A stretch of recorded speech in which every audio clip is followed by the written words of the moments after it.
غزل اور نظم کے ایک ایسے جینیس، ایک ایسے ذہین شاعر سے گزارش کر رہا ہوں جس کے یہاں روایت اور جدت کا ایک حسین امتزاج ہے۔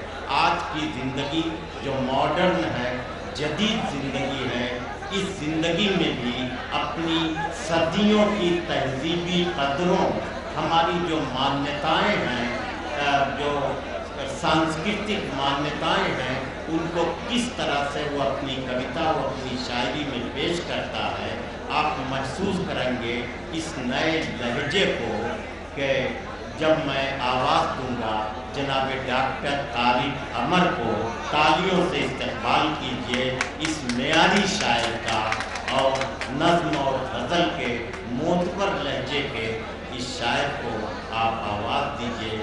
مائک پر جناب ڈاکٹر طارق عمر، ای ٹی وی سے جن کا تعلق ہے اور بہت ہی اہم عہدے پر فائز ہیں، لکھنؤ میں رہتے ہیں، لکھنؤ کی تہذیبی سرگرمیوں میں شامل رہتے ہیں۔ ڈاکٹر طارق عمر، توجہ سے سنیے گا تو بہت کچھ ملے گا۔ دوستو، مشاعرے کی سنجیدگی اور تہذیب کو برقرار رکھیے، آپ کی ذمہ تھوڑی سی سنجیدگی کی بس ذمہ داری لے لیں آپ۔ میں نے بسما کے بارے میں دیکھا نیٹ پر، تو معلوم ہوا کہ یہ تو سرزمین اولیاء ہے۔ کوئی جگہ ہے جہاں سیتا رسوئی کے نام سے، اور اس کے بعد یہ بسما، اس کے درمیان میں ایک مقام جہاں 1260 میں ایک صوفی قلندر نے صدائے انالحق بلند کی، اور جب راجہ رمیش چند نے اپنے اہلکاروں کو یہ حکم دیا کہ جاؤ اور اس صوفی کا سر اتار لو، تو ایک قافلہ یہاں سے روانہ ہوتا ہے، اور جب وہ اس قلندر کے پاس پہنچتا ہے تو دیکھتا ہے کہ اس قلندر سے کہا کہ صاحب یہ آپ صدائے انالحق بلند کر رہے ہیں، یہاں اس کی اجازت نہیں ہے، اور ہمیں بادشاہ نے بھیجا ہے اور ہم آپ کا سر اتارنا چاہتے ہیں۔ تو صوفی قلندر نے تلوار لی اور سر اتار کے اپنے ہاتھ پہ رکھ کے پیش کر دیا۔ یہ تاریخ اس خطے کی ہے۔ تو جب میں آیا تو بڑے احترام کی منزلیں طے کرتے ہوئے یہاں پہنچا میں، لیکن معاف فرمائیں گے مجھے بہت تلخ سا جملہ میں آپ کے سماعتوں کی نظر کر رہا ہوں کہ پوری رات آپ تہخواہوں میں اور اس غیر سنجیدگی میں گزار دیں گے تو بڑا نقصان ہو جائے گا۔ بہت ذمہ دار ڈائل سے یہ بیٹھے ہوئے ہیں محترم پروفیسر انور جلال پوری صاحب، ڈاکٹر راحت الجوہری صاحب، جوہر صاحب، اور یہ تمام معتبر بڑے شعراء، آپ کے پسندیدہ شاعر عمران صاحب بھی تشریف لے آئے ہیں۔ بس سنجیدگی تھوڑی سی فراہم کریے اور یہ ثابت کریے کہ آپ کا تعلق اس درسگاہ سے ہے، اس معتبر سرزمین سے ہے۔ میں صرف چند لمحوں کے درمیان 4 شعر پیش کرتا ہوں، اس کے بعد اجازت چاہوں گا، آپ سے ملاحظہ کریے گا کہ بڑی حویلی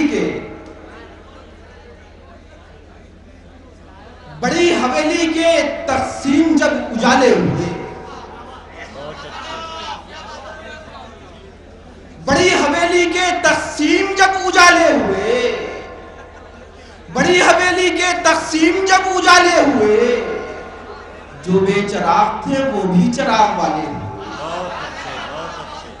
بڑی حویلی کے تقسیم جب اجالے ہوئے، جو بے چراغ تھے وہ بھی چراغ والے ہوئے۔ اور دیکھیے اسی مفہوم سے ایک میں نے شعر ترتیب دیا ہے، ملاحظہ کریں گے۔ انہیں خبر ہی نہیں، انہیں خبر ہی نہیں، سر نہیں ہے شانوں پر، انہیں خبر ہی نہیں، سر نہیں ہے شانوں پر، جو اپنے ہاتھوں میں دستار نہیں سنبھالے ہوئے۔ انہیں خبر ہی نہیں، سر نہیں ہے شانوں پر، جو اپنے ہاتھوں میں دستار ہیں سنبھالے ہوئے۔ اور دیکھیے یہ شعر بھی ملاحظہ فرمائیں گے خاص طور سے، جو تخت و تاج پہ تنقید کرتے پھرتے ہیں، بہت اچھے، واہ واہ واہ واہ، جو تخت و تاج پہ، جو تخت و تاج پہ تنقید کرتے پھرتے ہیں، یہ سارے لوگ ہیں دربار سے نکالے ہوئے۔ بہت اچھے بھائی، واہ واہ واہ واہ، جو تخت و تاج پہ تنقید کرتے پھرتے ہیں، یہ سارے لوگ ہیں دربار سے نکالے ہوئے. میں نے اپنے احساس کی ترجمانی کی. بس چند شعر اور پیش کرتا ہوں. ملاحظہ فرمائیں گے کہ یہاں میرا کوئی اپنا نہیں ہے. یہاں میرا کوئی اپنا نہیں ہے. چلو اچھا ہے کچھ خطرہ نہیں ہے. یہاں میرا کوئی اپنا نہیں ہے. چلو اچھا ہے کچھ خطرہ نہیں ہے. اور بڑے لوگوں سے مل کر دیکھا ہے. ہمارے بہت بڑے کوی بیٹھے ہوئے ہیں فرمول جی, ان کے حوالے سے پیش کرتا ہوں. یہاں میرا کوئی اپنا نہیں ہے. چلو اچھا ہے کچھ خطرہ نہیں ہے. بڑے لوگوں سے مل کر دیکھا ہے. بڑے لوگوں سے مل کر دیکھا ہے. کسی دیوار میں سایہ نہیں. بڑے لوگوں سے مل کر دیکھا ہے. بڑے لوگوں سے مل کر دیکھا ہے. کسی دیوار میں سایہ نہیں ہے. اور بچھڑ کے اس سے تاریخ جی تو لوگے. بچھڑ کے اس سے تاریخ جی تو لوگے. مگر یہ فیصلہ اچھا نہیں ہے.